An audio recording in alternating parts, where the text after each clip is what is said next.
Welcome to My Opinion here on My Opinion TV. Don't forget to like, share, subscribe, click the notification bell so as soon as a video is released, you'll be one of the first to be notified. And this morning, we want to look at a very sad incident that took place in Jamaica, and it involved a 17-year-old Jalisa McGowan, 17-year-old student of Kingston Technical High School, who sadly passed away after seeking assistance from the University Hospital of the West Indies and was refused. Um, Based on what we are reading, it is a very sad day for Jamaica. It's a very sad day for poor people in Jamaica. And all the time you was growing up, you hear that there's classism in Jamaica. Wherever you come from brings you different results. And sometimes you dismiss the thought because sometimes you feel like people are over exaggerating. You feel like some persons just make up stories sometimes. But when you see some things like these happen, you have to wonder to yourself, what the hell is been going on? Now, I'm going to read a story from the Jamaica Gleaner, and as I said, it involves a 17-year-old Jalisa McGowan. And the story reads, the only money Nardia McCoy had in her purse was 17-year-old daughter's college tuition.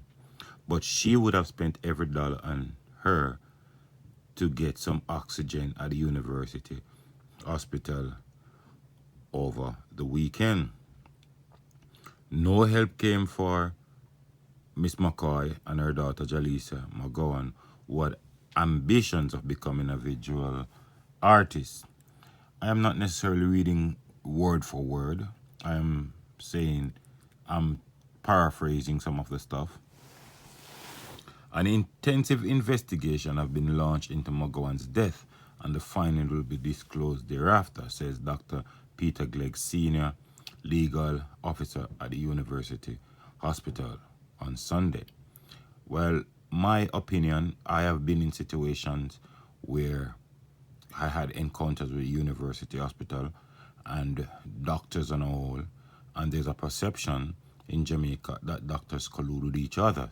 So no one is going to let down their other teammate. No one is going to give any form of information to assist in this case, as long as it relates to the doctors. Anyway, McCoy's nightmare began on Friday night at 9 p.m. McGowan was asthmatic and complaining of feeling tightness in her chest. The Bedward Gardens St. Andrew resident, and I will stress this part, the Bedward Gardens St. Andrew resident said she immediately sprang into action and got her husband to transport them to the University Hospital of the West Indies. Here we go again when I talk about the classism. If this lady address had shown Jacksonville, Cherry Gardens, Norbrook, there's a strong possibility that the outcome would have been different. Persons in Jamaica are treated accordingly based on where they live. And this is so sad and so disturbing, especially in the health sector. It definitely needs to revamp. Too many lives are being lost because of negligence and the fact that you don't come from upscale communities and you don't have certain financial backings. This has been happening in Jamaica for years. Some persons might deny it, some persons might reject it, some people might feel like what I'm talking doesn't make sense, but this has not been the first situation we see someone from a lower scale community being rejected or being treated in such manner whenever they visit a hospital. Anyway, let's continue.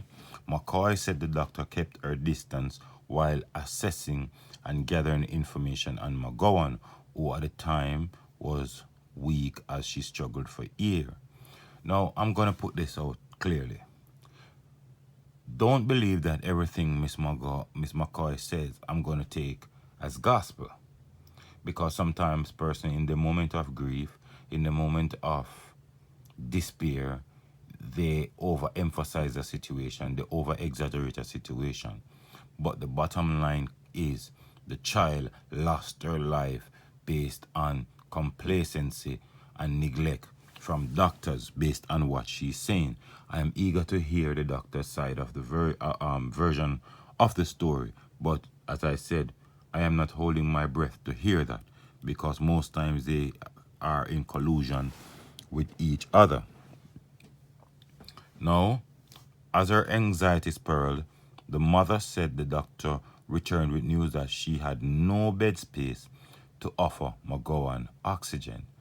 In this day and age, persons are refused bed, or the hospital, which is University Hospital, should always have extra bed based on the fact it's not a Jamaican hospital, it's a Caribbean hospital. So bed should be reserved for Caribbean nationals just in case. So what are you saying? There was absolutely not even one extra bed for you to supply oxygen to this child? Anyway, let me continue. The assessment doctor said no, she cannot do it because the last time, no, as I first up, and one of her colleague told her that there was a big oxygen tank out there, and she could just attach the child to the oxygen tank out there where they were sitting. The assessment doctor said no, she cannot do it because the last time she did it, she got into trouble and she walked away. Well, in this situation, I can understand some aspect of her decision not to do it because as a person who have worked in the public sector before, there's so much red tape. If you do something out of the goodness of your heart, you're going to be penalized.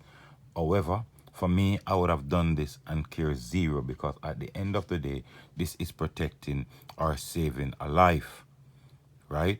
And the doctor was in a position where she was trying to save the child's life. So at no point should this have happened. Anyway, she was there, no attention. The child was losing oxygen. The child was trying, her mother took out whatever inhaler she had to try and stabilize her. The condition was getting worse, and nearly an hour had reportedly passed. She visited the emergency area of the hospital, but no assistance came from the medical people. It was a security guard who offered some comfort and encouragement as McGowan fight desperately to breathe. Her desperate attempts to keep her eldest daughter alive were aided by two small inhalers, which she squeezed until they were empty. So the mother was trying her endeavor best to keep her daughter alive. The same doctor pushed her head out and said, "Puff it some more." So the same doctor was observing everything that was taking place. But as I said, I am not in a position to verify her story because, as I said, sometimes when persons are in a desperate position or, they tend to overemphasize something. But at the end of the day, as I've said, a life was lost.